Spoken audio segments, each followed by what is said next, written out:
महाकाल का हर हर महादेव। इस बार 2024 में पड़ने वाले जो शरद नवरात्रि हैं, ये इनका प्रारंभ 3 अक्टूबर से होगा और 9 दिनों तक जो ये भगवती का महापर्व चलता है, इसमें माँ भगवती के 9 स्वरूपों की पूजा और आराधना होती है। माँ भगवती माँ दुर्गा शक्ति की देवी हैं, उपासना की देवी हैं। नवरात्रि में 9 दिन तक बहुत से साधक ऐसे होते हैं जो व्रत रखते हैं, क्योंकि ऐसी मान्यता है कि नवरात्रि के व्रत रखने वालों को माँ दुर्गा का आशीर्वाद अति शीघ्र मिलता है और उनके सभी संकट दूर हो जाते हैं। माँ भगवती सभी की इच्छाएं पूर्ण करती हैं और ये जो समय है, इस समय तंत्र मंत्र साधना इन सबका एक विशेष और महत्वपूर्ण समय होता है। तो इस बार 3 अक्टूबर को जो पहला नवरात्रा पड़ेगा वो 3 अक्टूबर को पड़ेगा और जो कलश स्थापना का मुहूर्त रहेगा वो सुबह 5:56 से लेकर के 7:20 तक होगा। तो इसी बीच में आपको कलश स्थापना कर लेनी है और जो भी व्रत पूजा साधना करनी है उसका संकल्प इत्यादि सुबह सुबह ले लेना है। विधि विधान से सारी चीजें आरंभ करनी है और अष्टमी 11 अक्टूबर को पड़ेगी और जो नवमी है वो 12 अक्टूबर को पड़ेगी।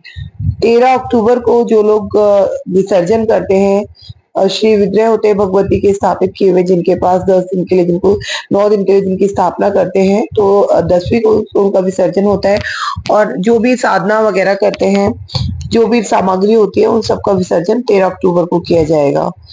तो ध्यान रखिए, सारी चीजों को बहुत ध्यान से कीजिए, ये बहुत ही बड़ा अवसर है आप सभी के लिए। और एक चीज और जो हमारे पुराणों में वर्णित है कि माँ भगवती जब आती हैं, जब नवरात्रि स्टार्ट होते हैं, तो उनकी जो सवारी होती है उसका क्या फल मिलता है, किस प्रकार का फल रहता है और किस प्रकार से माँ आती है। तो देखिए, इस बार जो माँ भगवती हैं वो डोली में सवार होकर के आएंगी। तो कहा जाता है जब भगवती डोली में सवार होती है तो किसी प्रकार की कोई महामारी फैलने की संभावना होती है और जो माँ की विदाई होगी, महिष पर सवार होकर के माँ विदा होगी। तो ये भी एक अच्छा संकेत नहीं होता है, लेकिन जो भी हो, पुराणों में जैसा वर्णित है हम तो उसी प्रकार से बोलते हैं। लेकिन जो भी है, हमें भगवती की प्रसन्नता के लिए करना ही करना है सब। तो और बहुत ही खुश होकर के करना है, सारी चीजों को बहुत ही मन से करना है। तो कलश स्थापना का मैंने आपको समय बता दिया है किस समय होगी।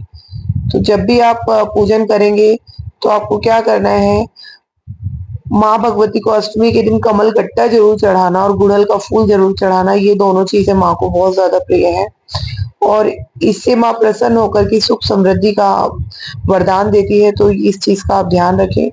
तो वैसे तो देखिए, बहुत सारे 9 दिन तक अलग अलग चीजों का महत्व रहता है, लेकिन जो भी आपसे जिस समय में आपको जो चीज सुलभ हो और आपसे जो चीजें आसानी से हो जाए, ज्यादा कनिष्ठता में जाने की जरूरत नहीं है।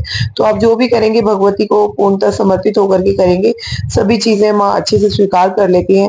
बाकी जो लोग डेली दुर्गा सप्तशती का पाठ करते हैं वो दुर्गा सप्तशती का पाठ कर सकते हैं और जो नहीं कर सकते हैं तो वो कम से कम डेली माँ भगवती का कवच, दुर्गा कवच जो होता है, और अर्गला और कीलक का पाठ करें, देवी सूक्तम का पाठ करें। तो उससे बहुत ही ज्यादा आपकी चीजें, जो भी चीजें बिगड़ी हुई हैं, कोई कार्य बिगड़े हुए हैं, तो वो सारे पूर्ण होते हैं, बहुत ही अच्छा लाभ मिलता है। और देखिए, मेरा मानना है कि हम कुछ भी कार्य करते हैं तो उसमें दान बहुत ज्यादा महत्वपूर्ण स्थान रखता है। तो 9 के 9 दिन आप लोग गौ माता के निमित्त चारा दे सकते हैं, उनको रोटी दे सकते हैं। चिड़ियों के निमित्त आप दाना दे सकते हैं। चींटियों के लिए आप प्रबंध कर सकते हैं, उनके लिए भी भोजन इत्यादि दे सकते हैं। उनको भुना हुआ आटा शक्कर मिलाकर के दे सकते हैं, या गोले में भी उनके लिए 7 तरह का अनाज या बुनी हुई सूजी किसी प्रकार का कुछ दे सकते हैं और किसी गरीब की सहायता कर सकते हैं। तो ये सारी चीजें अगर आप प्रतिदिन 9 के 9 दिन करेंगे तो आपको बहुत ज्यादा लाभ होगा। तो जो शुभ मुहूर्त बताए गए हैं, इस मुहूर्त के अनुसार आप पूजा कर सकते हैं और भगवती की प्रसन्नता पा सकते हैं। जय महाकाल का हर हर महादेव।